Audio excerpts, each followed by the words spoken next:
now faces the scepter of legal controversy hanging over its most prominent partner. On the other hand, the accused parties argue that this is political vendetta, a tactic to derail their campaign through judicial pressure in fact. So tonight we explore whether this legal blow meaningfully weakens RJD's clout and credibility in the eyes of the voters, and will it impact coalition negotiations and the morale within the Mahagathbandhan. But before we do that, here's a lowdown of the charges that have been framed against Lalu Prasad Yadav and family. Now, this is what charge number 1 looks like. This really talks about Lalu engaging in conspiracy and abusing his position as a public servant. The court, in fact, has found prima facie that the abuse of power was integral to the alleged scheme. If we take a look at charge number 2, it is also giving a lowdown on how Lalu Prasad Yadav influenced the tender and eligibility conditions were manipulated. The court, in fact, holds that the tender process was tailored to favor a chosen bidder. Charge number 3. This particular charge is talking about how Lalu Prasad Yadav conspired for undervalued purchase of land parcels. Evidence also suggests that the acquisition of prime land at rates far below the market value was in fact made. Charge number 4. This one is in fact talking about how there were material modifications that were made in the tender process. The court in fact goes on to note that alterations in terms and timeline midstream was done. Charge number 5 is talking about how Lalu Prasad Yadav went on to intervene and influence the pace of the transfer of the hotels. The order in fact also states that he influenced the timing and the terms of asset transfer. Charge number 6 is talking about the undervalued land. Here we are talking about land parcels that were given to Lalu Prasad Benami companies at much lower rates, 90% less than the market value price. And these undervalued land parcels in fact came to West with Rabri Devi and also Tejasvi Yadav. The court in fact finds that these properties ultimately ended in the hands of the Yadav family. Now, this particular case, however, isn't the first to haunt Lalu Prasad Yadav. There are very many cases that have plagued the RJD, particularly the tenure when Lalu Prasad Yadav was the minister. After all, don't we all remember the fodder scam? So let's begin with that and talk about what really that case was all about. So here's a look at that very timeline. Fodder scam. The case particularly was on the misuse of state funds via fake fodder bills. The charge against Lalu Prasad Yadav has been cheating, criminal conspiracy and forgery, and the status of that particular case, and there are many cases, remember, as far as the fodder scam is concerned, that Lalu was convicted in 5 cases so far. So this is where it stands at the moment. The other case, of course, is largely what we're talking about, the IRCTC hotel scam case. The case is about alleged irregularities in awarding these contracts, particularly to Sajata Group of companies. The charge is criminal conspiracy, corruption, money laundering against the Yadav family. The status is that now the charges have been framed against Lalu, Rabri and Tejasvi Yadav. The other case, which by the way is also in fact mistaken for the IRCT scam, but this is a different case altogether, which is the land for job scam. This case is talking about how Group D jobs were given in exchange for land. The charge is criminal conspiracy, all corruption and cheating again. And the status of this particular case is that charges again have been framed, and all the 3, Lalu, Tejasvi and Rabri Devi, are out on bail. So we are asking today, as the IRCTC scam really unveils and the court has framed these charges, the heat is on Lalu Prasad Yadav and company. Is this jolt big enough for the India bloc in the Bihar elections?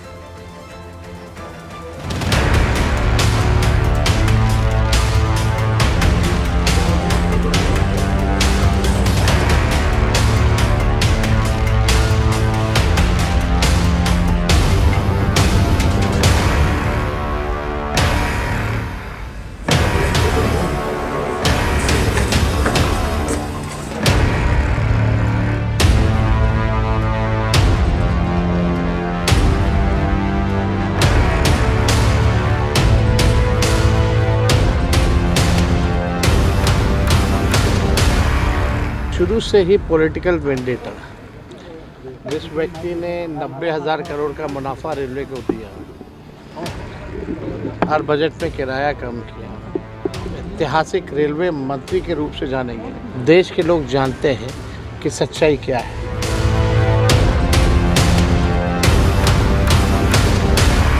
चारा खाना, अलकतरा पीना, bitumen, सरकारी संपत्ति की बांटने में tender में हेरा फेरी करना और जमीन प्राप्त करना, जमीन दो नौकरी लो, ये 4 मॉडल है।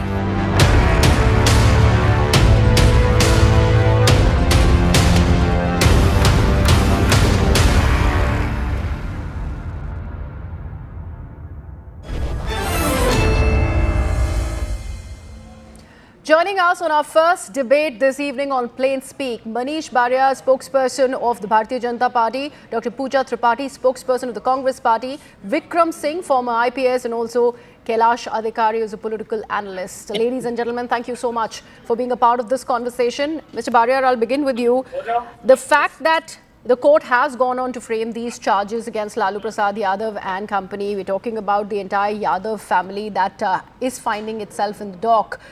The response is an obvious one that is coming in from the RJD, that this is vendetta politics. How do you respond, sir? Good evening to you, and good evening to my co-panelists and all your viewers. Very unfortunate, for the people of Bihar. This is not surprising, though. Every Bihari knows that it is a corrupt family. We call it Chor Chor Mausere Bhai. So, a representative of that is also sitting here, because we get very, very always surprised that why would Congress party be aligned with such a family which is known with corruption. But then we understand that there are 2 corrupt families, and then there is a natural alliance for 2 corrupt families, and both of them have been pretty corrupt, and they have been found guilty, and that is what has happened in this case. But people of Bihar, they want to punish these 2 parties, right? This entire alliance, because they made it's like they've taken things so lightly. He's saying he's putting Lalu Yadav as if he is a messiah, but he is not, right? As Mr. Ravi Shankar Prasad said, that Alcatra bhi khate the, Chara bhi khate the. Zameen to everybody knows in Bihar ki kitna zameen khaya ye log. Matlab naukri ke liye zameen is something which is a common knowledge in Bihar. So I was, as a party, we are not surprised that the court has framed these charges, serious charges of corruption, and that's something they have to pay for it, right? But why should people of Bihar pay for it? And that's so unfortunate that in this time and era, a family is so brazen. A person who is the head of a party is a convicted criminal, right? And he is like moving around everywhere, the party chief, all 3 people, important people of the party, they have been proved to be corrupt. And that's something which people of Bihar are looking at it. I'm sure that they are going to get it at the hustings. Dr. Pooja Tripathi, the Congress, the Mahagathbandhan did not need this at this point in time when you're getting ready for elections in the state. And of course, that entire big decision on seat sharing is still pending. That announcement also is still pending. First of all, I'd like to understand from you what really happened at that meeting between the Yadavs and Rahul Gandhi today in the capital.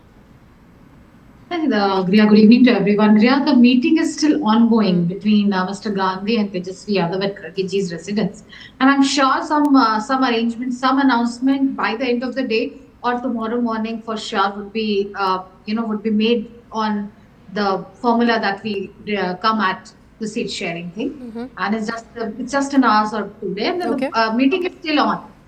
And as far as you said, this I'll not comment on the case because it's sub judice. But as Laluji said that he pleads not guilty and they'll fight it in court. I remember Amit Shah ji a few days back in on his state visit, he said कि तेजस्वी को अगले चुनाव में लड़ने लायक नहीं छोड़ेंगे. So that's political vendetta. That's through and through. That's look at the timing of the case. Look at the timing of the judgment. It's just there's not even 30 days to the state elections. And I'm sure the case has gone, the charges has been framed, they'll fight it out in court, and I'm sure we'll see to it how the case proceeds. Dr. Tripathi, my question to you is as simple as this. Today's meeting, which is still ongoing, you're saying, Has it now shifted to becoming a face-saving exercise for the Mahagathbandhan, considering one of their biggest alliance partners, in this case the RJD, which is dominating the political landscape in Bihar as far as the opposition is concerned, is finding itself implicated in another one of these corruption charges? Has that shifted to the damage control there, or the talks are still ongoing as far as seats are concerned?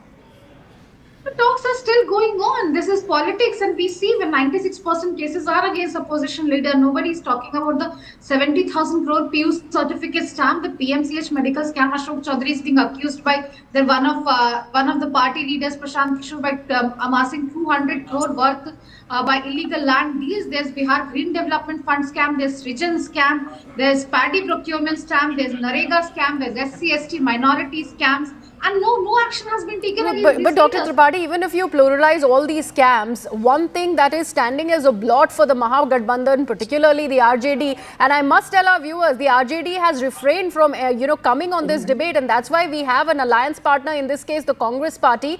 They did come to me on my broadcast in the morning claiming vendetta politics. They're talking about how CBI is being misused yet again by the Bharatiya Janata Party, it being a caged parrot. But that is the line that the opposition, the India bloc, has been taking ever since, Dr. Tripathi. But it's not a line, Riya. It's actually lived reality. When I'm saying when 96% cases are being against the opposition leaders, and anybody who switches the party, anybody who joins the Bharatiya Janata Party, and when I start naming out, I think you'll run out of the time, the number of scams people have been accused of. Modi ji says ki Ajit Pawar, the 50,000 crore ka aadmi, and the next day joins the party, is made the deputy CM. So when we see 0.4% conviction rate and 96% cases against the opposition leaders, Supreme Court has also pulled up ED, and that's where we see the political vendetta through and through, and I think people also see through it, and people will realize that this is just plain politics of revenge. Let me bring in Vikram Singh here. Mr. Singh, I'd like to understand from you, since you have known about the details of this particular case. It was only in 2017 that this case was registered by the CBI. What took so long? The tenure of Lalu Prasad Yadav was way back. Good evening, ladies and gentlemen. The CBI especially does work in a very systematic and a scientific manner.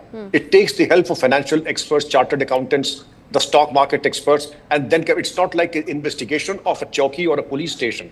These are voluminous investigation and require years and years to finalize. The fact that the court is privy and is cognizant of the investigation and the progress made, and no adverse comment has been made by the present court. To the contrary, I think if there are any allegations about the timing of the court taking cognizance and framing of charges, I would say that the courts and the judiciary are independent, and I would be living in an illusion if I were to say that the court has been influenced by the ruling party.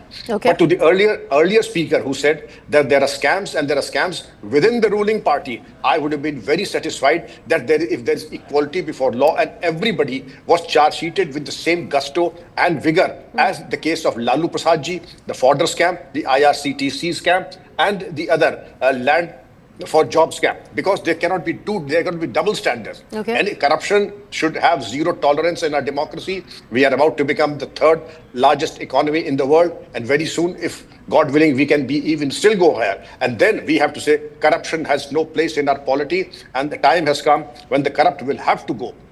But I want your, expert opinion on the FIR copy that we've managed to access. This dates 5th July 2017. And the first line that the FIR copy says, and I'm quoting from it, a preliminary inquiry was registered on the basis of source information to inquire into the allegations of misuse of official position of Shri Lalu Prasad Yadav, alleging that Shri Yadav, after being inducted as the Minister of Railways in May 2004, committed misconduct by colluding with the Kochar brothers. Source information. What does this mean, Mr. Singh? Considering the FIR was in 2017, much later. Please understand that the preliminary inquiry in itself shows that a lot of spade work and hard work and investigation and inquiries were done before it reduced into an FIR. There's a difference between the registration of an FIR at a police station and that by the CBI. The police station does not have the luxury of indulging and going into the preliminary inquiry. Source information would mean, and the source would mean newspaper reports, Okay. Complaints, and other channels of intelligence, that is criminal intelligence that are collected. And on the basis of these criminal intelligence, you work upon the premise that a crime has happened, and lo and behold, you have a clear-cut case made under the then law 420 IPC and 120B criminal conspiracy, and that is of course. Okay. And the punishment, make no mistake about it, is from 7 years to life and also a fine as well. So, Mr. Kailash Adhikari, I'll bring you in here. Giving any kind of merit to the charge that the opposition, in this case the Mahagathbandhan, is making, that yet again it's a misuse of central forces. Right at the time when elections are about to happen in the state of Bihar, this IRCTC case has sprung up once again. Griha, it has become a fashion of the opposition to, always cry about political vendetta. They don't know that how deep they have gone in their own corruption and in their own misdoings. And we all know prior to 2005, what was the state of, in what state was the state of Bihar? When Lalu Yadav was the chief minister and his family members were running the entire state, the kind of plundering and the loot which they have done has actually brought down the state to a great extent. And it is only after 2005 when Nitish Kumar ji became the chief minister along with the Bharatiya Janata Party in coalition, is when Sushashan actually came to Bihar. And if they feel that, why are these cases getting sprung up or why are they not, they must first look at the fact that, already the FIR was filed, charge sheet was done. And as Dr. Vikram Singh Sir just said that, these are investigations which require a detailed investigation. Voluminous reports are prepared, and these are not that fly by night any report is prepared, because it is presented in front of the court of law, and it takes a certain time. And all our agencies, the federal law enforcement agencies, they are run by extremely competent people. So when they are presenting in the court of law some evidence, naturally it has merit. Yeah. So that's time. And if you feel that why this happened now, why this happened then you should actually question yourself that why you did something like that in that time. अपने गिरेबान में पहले ये झांक के देखो कि मैंने ऐसा किया ही क्यों ताकि आज मुझे ये दिन देखना पड़े. Mr. Barrier, if we talk about RJD particularly, since we have to talk about which way is the poll also going to swing, considering elections in Bihar are not easily called. RJD is already facing too many problems, and as far as the RJD bastion is concerned, there is another third player, that is Prashant Kishore. He is also in fact going to create a mess when it is about the Mahagathbandhan and fighting from that particular seat. Don't you think these things will come at play? And then there is this particular charge of IRCTC scam that is out there to plague the Yadavs. This will cause more confusion in the camp, and so far they were crying foul that it was the NDA that was not able to come to terms with which way the seat sharing is going to swing, but now the ball seems to be in their court. I would not like to comment on the aspect of Prashant Kishore. That is their party to steal. But I would definitely like to tell you that the young generation of Bihar, for last, the Gen Z, the last 20 years, they had not really had an experience of what this family is all about. And now it is like, fortunately for them, they are looking at what it is. There is a convicted criminal who is the head of the party, who keeps moving on, seems to be quite okay. Whenever he has to go to jail, he falls in. That's a mockery of the justice system also he's making. So, but Mr. Barrier, while you mentioned that, and we are putting out these visuals of Lalu Prasad Yadav while he attended court today, the Rouse Avenue court, this also is an emotive point. For many of the RJD supporters, voters in Bihar, don't you think this image will ring? Absolutely not, because the voters of this state has seen that charade which he plays every time. Right? He's playing badminton, he's cooking, he's doing everything. But when he has to appear in court, he comes like that. That's the kind of natak he does. We call it nautanki. That's what he's doing, right? And it is so unfortunate that a convicted criminal is the head of a party. And here we have a spokesperson of Congress talking about Lalu ji having with Rahul ji. I would really urge Congress party first to break the alliance. If they have some respect for Bihari people, the first thing they have to do is to break this alliance and then have the guts to actually fight the election alone or with someone else whom they find it clean, right? Here is the Mr. party Bharia, we which all is know it's absolutely easier said known than to done. people. Dr. Tripathi, I'd want your inputs on this, considering this is the accusation that's coming directly, fair and square, by the Bharatiya Janata Party, calling this this image of Lalu Prasad Yadav as a mere charade. Your response to that, and the fact that just a while back, even before the Mahagathbandhan went into a huddle wanting to decide on the seat share, there was no consensus on who is going to be the chief ministerial face from the Mahagathbandhan. In fact, still, we do not yet know whether or not Tejaswi's face will be projected as the next chief minister for Bihar from the Mahagathbandhan side. So what is really going on in the Mahagathbandhan camp? What is the confusion all about? You know, Kriya, we are a democratic Gathbandhan. We are a democratic alliance where every party is an equal member. And it's not कि दिल्ली से एक phone आ जाता है, जितेंद्र राम मांझी बोलते हैं वो न्याय अगर तो आधा हो दे दो मुझे 15 ग्राम, अब कहते हैं हम तो इतने में से खुश हैं, हमको ज्यादा चाहिए था। चिराग पासवान पार्टी से हम लोगों को तो ज्यादा चाहिए था, पर हम इतने ही में ही खुश हैं। So everybody is an equal player, and there would be frictions. I'll not deny on your show. I'll be very candid about it. I'll be very honest about it. Seat sharing talks is a tough road to take, and people do want a larger share of pie. And that's why it's happening, and everybody is equal. As far as the chief ministerial candidate, it's on the parliament, it's on the legislative party members. They will decide who will be the face, and not just in TV debates, and not just a call from Delhi would decide.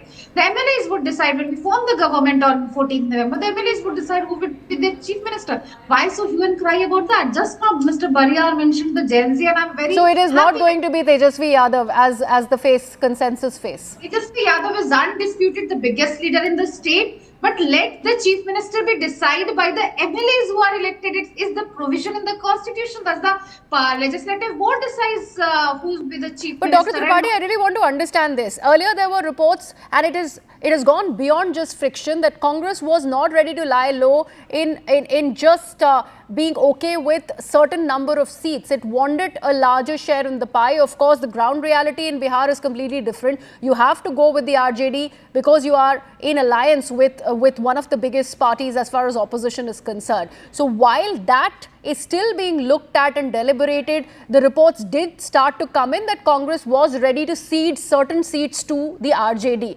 But this CM face still remains a bone of contention.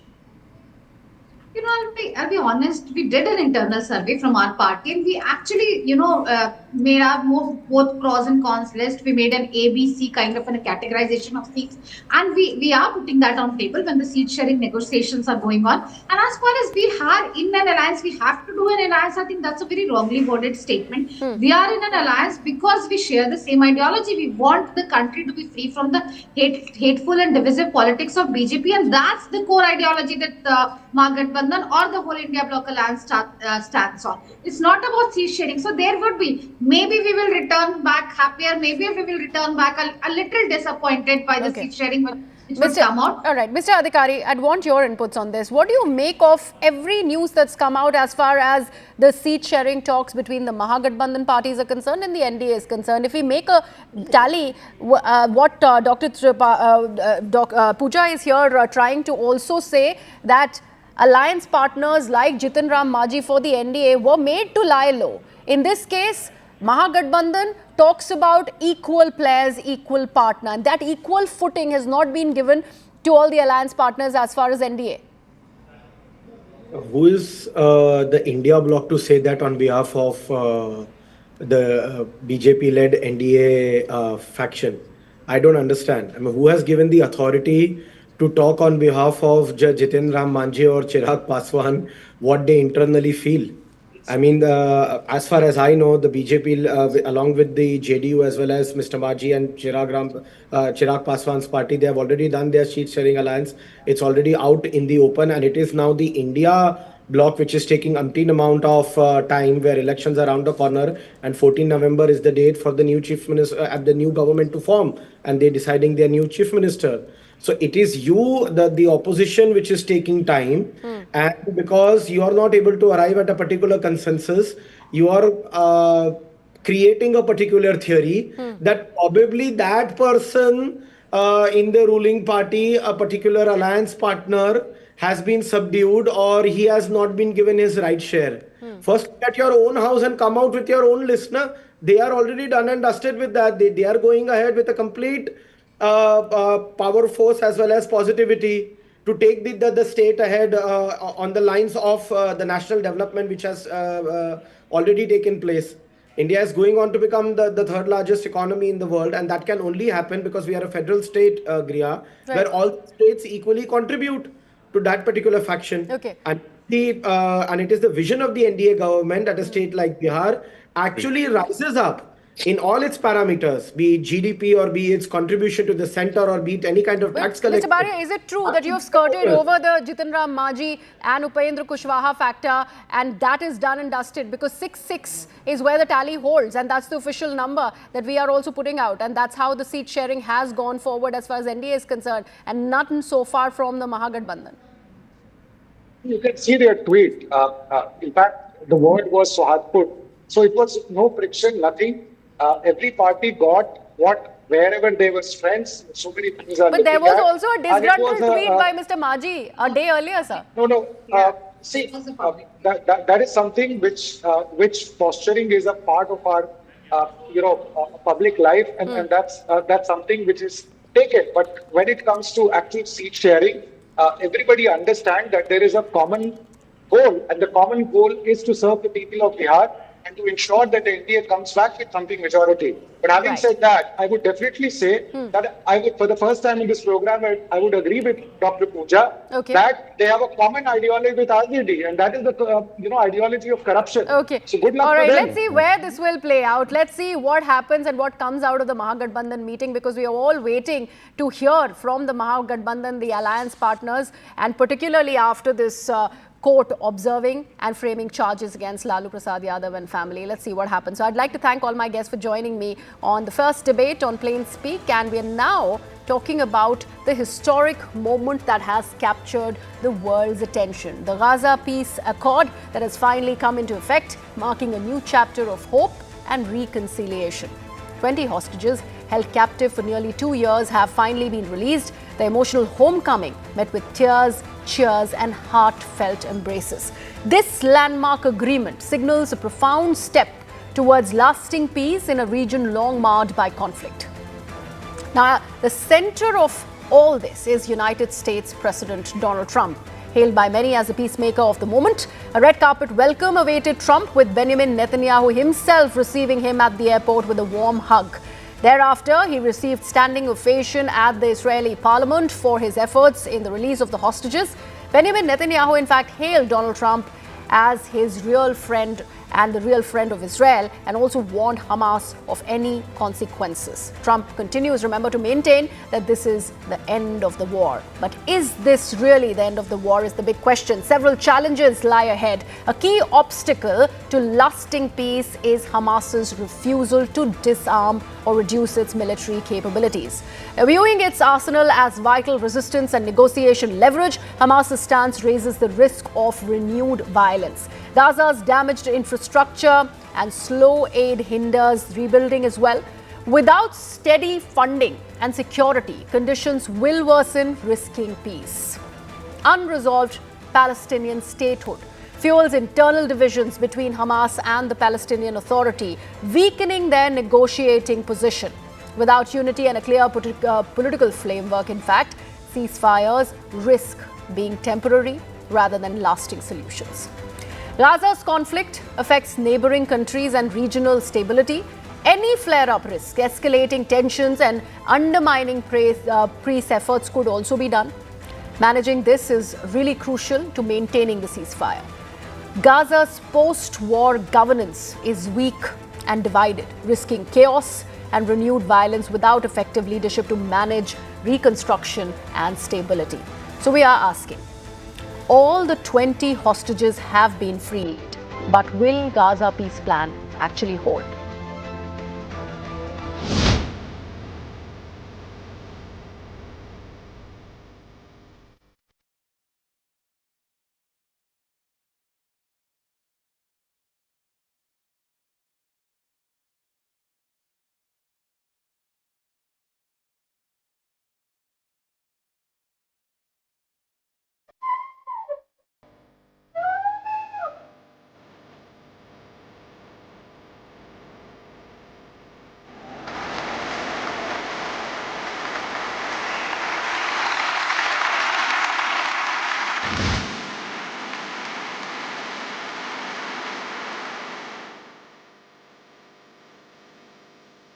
I remember Hillary Clinton during a debate, she said, look at him, he's going to go into war with everybody.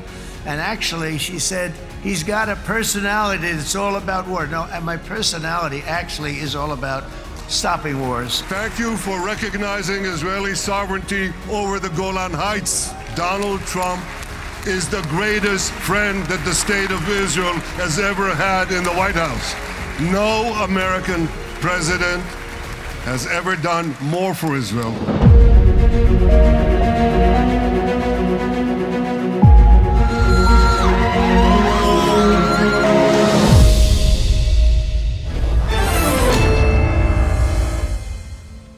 Let me introduce my guest on debate number 2 on Plain Speak. Lev Aaron, senior journalist from Haifa, Israel, is joining us. Also joining us is Sushant Sareen, senior fellow ORF. And last but not the least, Manju Seth, former diplomat, is also with us. Ms. Seth, I'll begin with you. What do you make of what you've seen so far today? Whether it is the Trump address, whether it is Benjamin Netanyahu calling him the friend of Israel, and of course, the release of the 20 hostages. I think it's been, in a way, historic, because there didn't seem to be any light at the end of the tunnel, the way things had been developing and the way the situation had gone from bad to worse. And there was no end to any, end to the war and the conflict, which was, just going on. And I think the fact that all the hostages have been released, I think, is a very good development. But as you very rightly said, it's only the first step, and many challenges remain. President Trump has declared that this is the end of the war, but that we have to wait and see. Has it really ended? Because there are still many issues that need to be resolved, including the new sort of administration or the new situation in Gaza. And the fact that they're saying there will be a US, they're talking about that as the US-led kind of forces to remain there, etc. I think that is not something the Hamas is going to accept. And of course, the fact that they've said we will not disarm.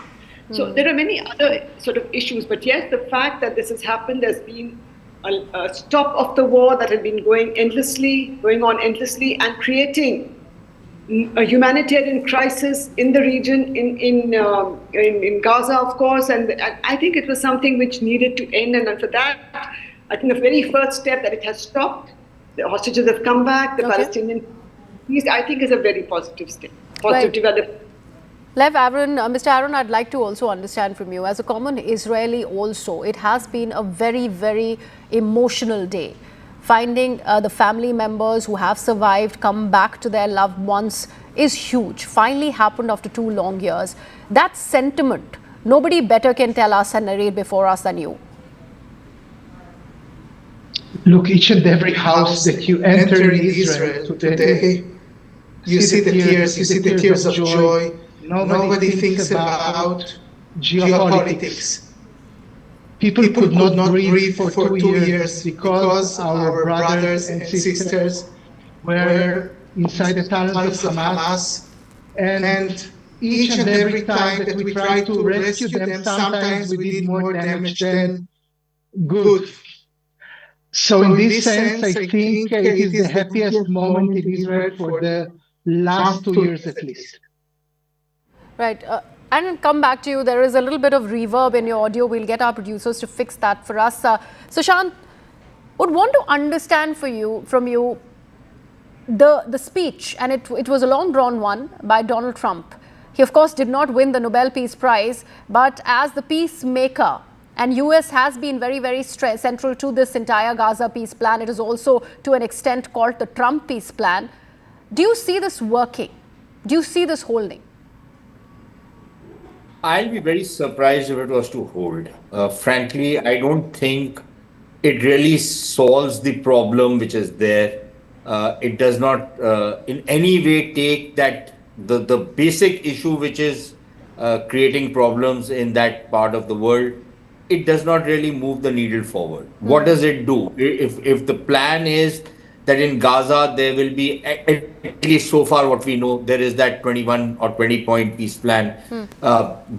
There will be some kind of an international receivership that will take care of Gaza. There will be reconstruction. Now, reconstruction is all very well. Does that address the political issues? From Israel's side, the issue of security, the issue of these armed groups, terror groups which have been coming in and attacking Israel and threatening its security. From the Palestinian side, there is really no coherent political leadership which can come in and take charge. The Palestinian Authority has lost all credibility. Hamas is unacceptable. So who solves this problem? So there is going to be that political issue. So I would, I hope I'm wrong, but I think this is just a temporary pause in what has been happening over the last 70, 80 years. I agree with the ambassador. She's quite correct that, look, the current stage of the war had reached a kind of a deadlock. The Israelis were not really able to achieve what they wanted to achieve. And Hamas had actually ensured the destruction of Gaza. It wasn't moving forward. To that extent, this breaks that deadlock, gets the hostages back. There will be some prisoners that Israel will also release. But how are the next steps going to play forward? Because from whatever we have heard so far, there are serious reservations even among those 8 Muslim countries with which Donald Trump had spoken to. They say that the terms of the deal were changed. Now, it's not important whether you, me, the ambassador, or anybody else accepts that deal or not, and we think it's a good deal or not. Do the protagonists accept that deal? Will that actually move the needle forward? I'm not entirely sure of that. Okay. Ms. Seth, Gaza in many ways has been called an apocalyptic moonscape. That extent of the damage that we've seen in those visuals that continue to trickle in and dominate global headlines, the practicality of rebuilding and reconstruction plan, how much of that do you see happening? Yes, it's going to be extremely difficult unless, as very rightly mentioned by Mr. Sareen, unless there is long-term peace, the reconstruction is also not going to take off as we think it will. But yes, it is important because the way it has become right now, as you said, it's like an apocalyptic, a kind of place which it has been turned into now. And there is absolutely, no place for people to live. I mean, the Gazans are coming back, their citizens are coming back, but, there is no home left. So reconstruction is going to be a major challenge. So what is the first step for the Gazans? Is it recognition, statehood? Because that too hasn't happened. So yes, of course, that is the first step, or the second step really, because if they're coming back, where are they going to live? They have to be resettled somewhere. So either they are resettled in their own homes, but I think this summit that is going to take place in Egypt might find some, of course, as very rightly said, there are all different views even on on the future of Gaza. But in case President Trump and the other, participants are able to find some kind of way forward of what needs to be done in Gaza, I think they need to reconstruct, of course. And they will, I'm sure, be discussing the recognition part as well, and whether they can coexist and how the coexistence will work out. And where will it work out? And where will the borders be? So I think those are all challenges that need to be worked out. But first, of course, where we live. Right. Ms. Seth, I'll just come back to you in a bit. I request all my guests, in fact, to stay on with us. We are now joined by CNN international correspondent Nick Robertson. He's joining us from Sharm el-Sheikh in Egypt. And Nick, I'd first want to understand from you. And let's talk about that address by US President Donald Trump. There was a little skirmish that we noticed before Trump took to the podium. What happened there? Yeah, 2 of the sort of left-wing MPs within the parliament there, Ofer Kasif, an Israeli member of the Knesset and an Arab member of the Knesset. Ofer Kasif, I interviewed earlier on in this year about press freedoms and freedoms as well, and is somebody within the Knesset who's been outspoken previously, has been barred from voting in the Knesset. But here he broke Knesset rules. They both Knesset members broke Knesset rules apparently by lifting signs about supporting Palestinians in Gaza. Ofer Kasif has aligned himself with the Palestinian cause in Gaza, and they were and raising placards against regulations within the Knesset, and they were very quickly ejected. But these are 2 politicians who have, unlike the vast majority of other members of the Knesset have really supported the Palestinian cause through the past 2 years of conflict in Gaza. Okay.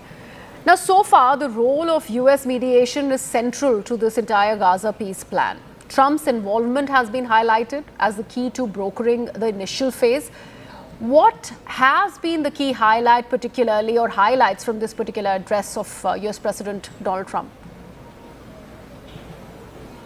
I think it gave us an understanding of his philosophy, and his philosophy is there is peace through strength, that the supply of US-made weapons to Israel has put Israel in a position of strength. It has destroyed the nuclear stockpiles in Iran. According to President Trump, none of this could have happened without that being done to Iran. The region, he said, would feel under threat if Iran's weapons, potential nuclear weapons or enriched uranium were not destroyed in this way. So there's a very clear narrative from President Trump who supported Israel to get this far. The other narrative as well is that enduring peace in the region comes through economic stability. That he's looking to leaders in this region and those who are showing up here in Sharm el-Sheikh to contribute to the economic rebuilding in Gaza, the physical rebuilding in Gaza, and in that way endure stability. We didn't get a sense from President Trump in that speech about some of the finer points of his 20-point plan, which is the disarmament of Hamas, something Israel will look to the International Stabilization Force, which again he didn't mention, but the size, scale, scope, mandate of that International Stabilization Force that would, in theory, is expected to go into Gaza. No details there. But what President Trump was very, very clear on is this is the time this is the time for end of war. He believes the war is over. He wants the Prime Minister of Israel, Benjamin Netanyahu, to take the victories that he's got so far and move towards peace. And that was a very clear message. It was interesting to me that he shouted out support for Yair Lapid, the lead opposition member who spoke in the Knesset after Prime Minister Netanyahu, before President Trump. You know, that's a kind of a backhand way, if you will, of telling Prime Minister Netanyahu, whom President Trump lavished praise and support on, that we also value other politicians here in Israel who are opposed to you.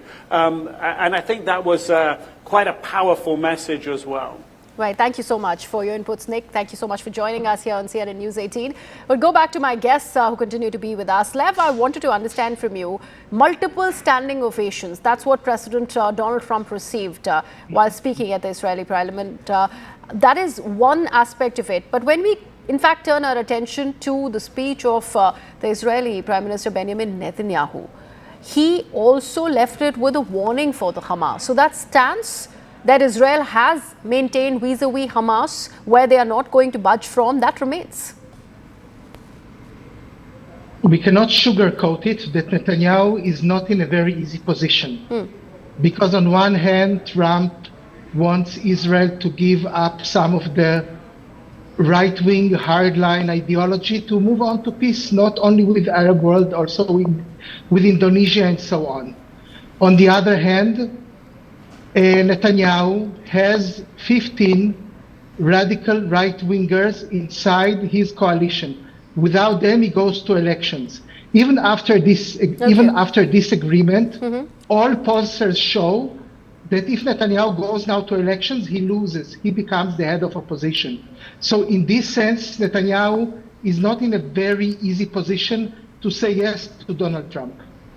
Right. So, Shant, one final thing I wanted to understand, and Trump seems to be already moving on from the Gaza peace plan, although we are still on phase 1, to Iran, because he did make a mention of Iran, already on to Iran. And don't you think that is something that he needs to look at first vis-a-vis the Gaza peace plan, because Hezbollah and Iran could be creating problems in the region as well, and that also needs to be taken into consideration. No, but seriously, I think Iran's capabilities have been seriously dented after the recent skirmishes or the attack by Israel in particular, and also was joined in by the United States. I don't think Iran is really in a position to play any major role, and you can see telltale signs of that. The fact It was a brilliant operation carried out by the Israelis to virtually decimate Hezbollah. Has also served as a shot in the arm for Israel. But look, all of these things are temporary. Why I say temporary, and temporary could mean 3 years, 5 years, 10 years. This is not the kind of lasting peace anybody wants. Partly because I don't see how Israel can, at this point in time or for the foreseeable future, accept any kind of a Palestinian state, because Israel, for very valid reasons, feels a real and clear and present danger to its existence from that particular entity, especially if that was to be taken over by somewhat radical elements. And where is the certainty that might not happen 10 years from now or 20 years from now? We've seen how politics operate in various parts of the world. So Israel has to be It given is first step in lasting peace, of course, but this is progress as phase 1 is now complete. I'd like to thank all my guests for joining me on the broadcast. Unfortunately, totally run out of time on this one. Thank you so much for being a part of all the discussions here on Plain Speak.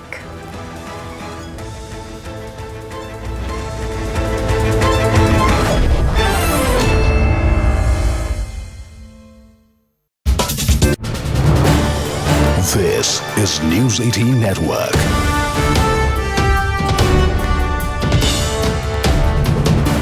India's largest news network. 20 countries are set to attend the Gaza Peace Summit, and in the latest, these are visuals, viewers, that are coming in. Do remember the summit will be co-chaired by US President Donald Trump and Egyptian President. To finalize the Israel-Hamas ceasefire deal, India will also be represented by the Minister of State for External Affairs, Kirti Singh. Prime Minister Narendra Modi could not attend it due to short notice, but other leaders expected are UK's Keir Starmer, Italy's Giorgia Meloni, UN Secretary of State as well, even Pakistan's Shahbaz Sharif. The talks follow a ceasefire between Israel and Hamas, mediated by Egypt, Qatar, Turkey and the United States. Going across to Siddhant Mishra, who joins us with more details. The first phase, Siddhant, essentially includes Israeli troops withdrawals, opening of 5-8 crossings, release of hostages. Preparations on that front are underway already. Tell us a little bit about what we're seeing here in these visuals. Lots going to come in through the day from Egypt. Well, that's right, Kritsween. In fact, it's a big day, not only for Israel and people in Gaza, but it's a big day for West Asia as well. Now we're getting to know that the transfer of hostage in Gaza has begun ahead of their handover to the Red Cross. In fact, Red Cross convoys are now positioned outside of a prison in Israel and inside central Gaza as the final phase of the hostage prison exchange kicks into gear. Now, in fact, President Trump will also be arriving in Israel today. In fact, he'll be received by Prime Minister Netanyahu and his wife Sarah Netanyahu at the airport. President Trump will also be meeting the hostages. So, as I said, that it's a big day for West Asia. And in fact, after visiting Israel, President Trump will be going to Egypt, where United States and Egypt have planned a grand Gaza Peace Summit, which will be attended by leaders from 20 different countries. And in fact, India has also sent its representation. MOS MEA Kirti Singh will be representing India at the Gaza Peace Summit. Israel also prepared fully to welcome the 20 Hamas hostages. All of those hostages are going to be released, and I believe on the left side of our screens, those are visuals that are coming in live, isn't it, Siddhant? So tell us a little bit about this all-important day, a key exchange under the breakthrough ceasefire after 2 years of war. The preparations that are underway in Israel, more importantly, because the US president first, like you said, is going to beat the leadership in Israel, followed by the summit in Egypt. Well, that's right, Kritsween. This credit should definitely go to President Trump. Had it not been him and his administration putting in so much energy and resources to bring peace in West Asia, this hostage exchange, hostage release and the prisoner exchange wouldn't have been possible. So these are the visuals we are getting from the hostage square in Israel. In fact, since last late night, the people in Israel have been waiting for the hostages And we are receiving information, Wolf, that all of this process of releasing the hostages is indeed very much underway. Red Cross vehicles headed to the meeting point in northern Gaza, where Hamas will be releasing the first 5 of the 20 living hostages expected to be released today. We've received their names. They include Matan Angres, Gali and Ziv Berman, Alon Ohel, Eitan Mor, and Omri Miran. I'm personally familiar with the stories of several of these hostages. First of all, Omri Miran, I met his wife, Lishai. He has 2 young daughters who have been waiting for him for more than 2 years now to come home. Alon Ohel, he was kidnapped from the Nova Music Festival right up the road from where we are right now, just over 2 years ago. He was also held with the American hostage Keith Siegel for quite a long time, as well as Matan Angres, an Israeli soldier who was captured and taken into the Gaza Strip. He was also held with Keith Siegel for quite a long time, to the point where Keith Siegel really quite came to recognize Matan Angres as something of a son, almost. They formed very, very close bonds in captivity. And then Gali and Zivi Berman, they were taken from Kibbutz Kfar Aza, where we've seen a number of hostages, particularly young people who were taken from what was known as a youth village in the Kfar Aza kibbutz along the Gaza border. Some of his neighbors included Romi Gonen, Doron Steinbrecher, and Emily Damari, who were all taken from that very same kibbutz and released during the last ceasefire. They are now expected to be released. Twins, Gali and Zivi Berman, 28-year-old twins, expected to be released among the first 5 hostages to be released from northern Gaza. And we will be watching, Wolf, as the next releases happen, and whether they happen from other parts of the Gaza Strip, from central Gaza, from southern Gaza. We don't know at this point, but we do know that the first release is expected to take place at any moment now from the northern part of the Gaza Strip. 5 of the first hostages. Wolf. All right, we'll stay in very close touch with you, Jeremy Diamond, at the Re'im military base in southern Israel, not far from Gaza. That's where the hostages, some of them at least, will make their first appearance inside Israel.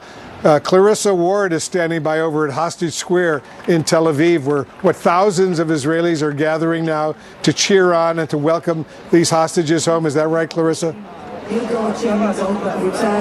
That's right, Wolf. We have been here since before sunrise, and we have seen Hostages Square get more and more crowded by the moment. There is a real air of anticipation, but also, Wolf, just an extraordinary amount of emotion. You see so many people gazing at that screen behind me, waiting. Welcome back. Today we talk about all the 20 living hostages who have been released back to Israel by Hamas, and they have been reunited with their family members after 2 long years. So we're leaving you with these visuals of joy, of high emotions as these members reunite with their family.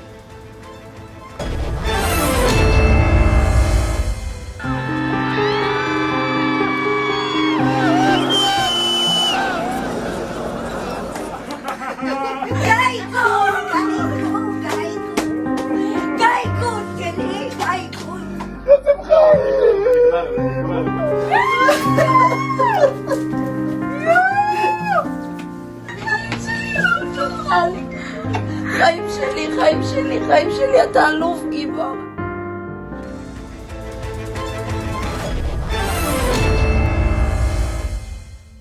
आपके घर के This is News 18 Network.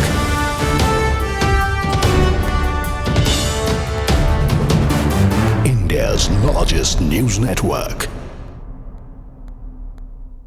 20 countries are set to attend the Gaza Peace Summit, and in the latest, these are visuals, viewers, that are coming in. Do remember the summit will be co-chaired by US President Donald Trump and Egyptian President.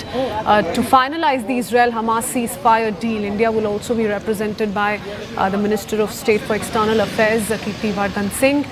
Prime Minister Narendra Modi could not attend it due to short notice, but other leaders expected are UK's Keir Starmer, Italy's Giorgia Meloni, UN Secretary of State as well, even Pakistan's Shahbaz Sharif. The talks follow a ceasefire between Israel and Hamas, mediated by Egypt, Qatar, Turkey and the United States. Going across to Siddhant Mishra, who joins us with more details.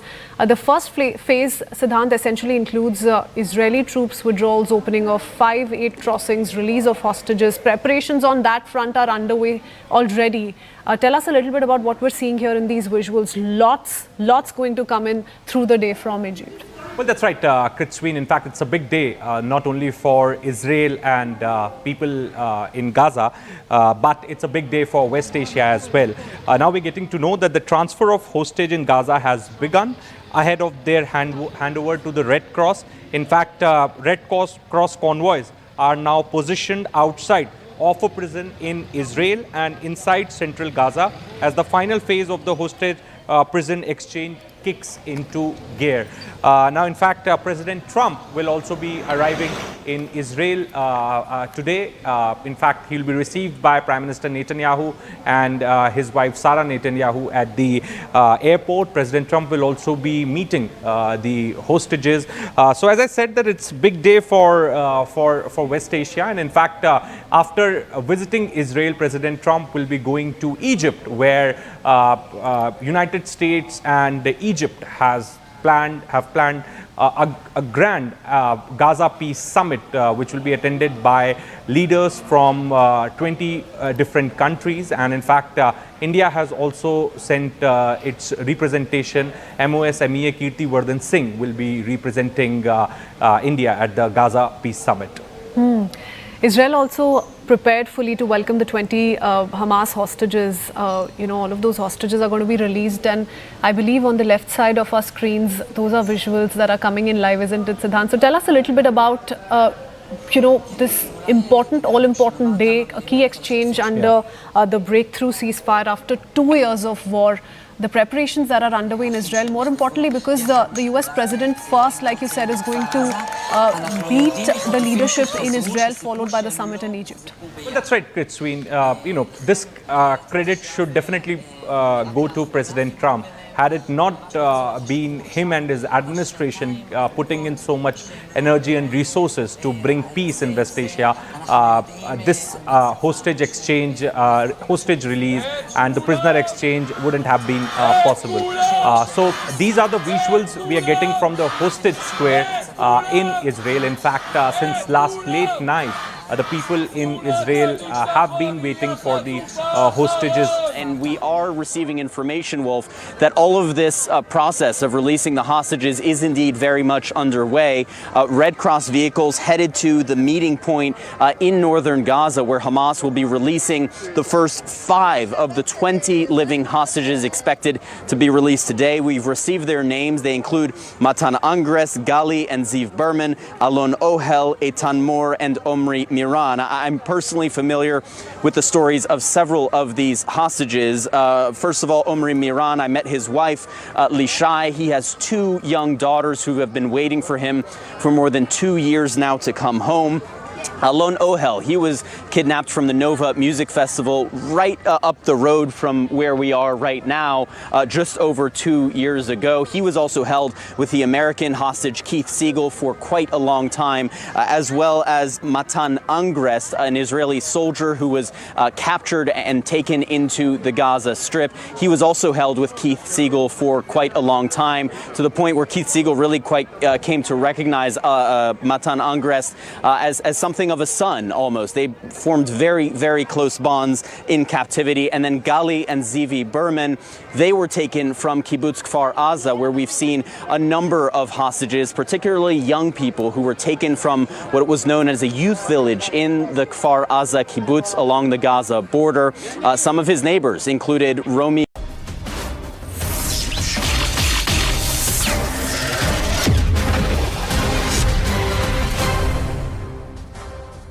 Namaste, Jai Hind, and welcome to this edition of The Right Stand. I'm Anand Narsimhan. The national shockwaves continue over the gang rape of a second-year medical student from Odisha near her college in Durgapur, and this happened 2 days ago. The survivor is currently receiving treatment, and all 4 accused have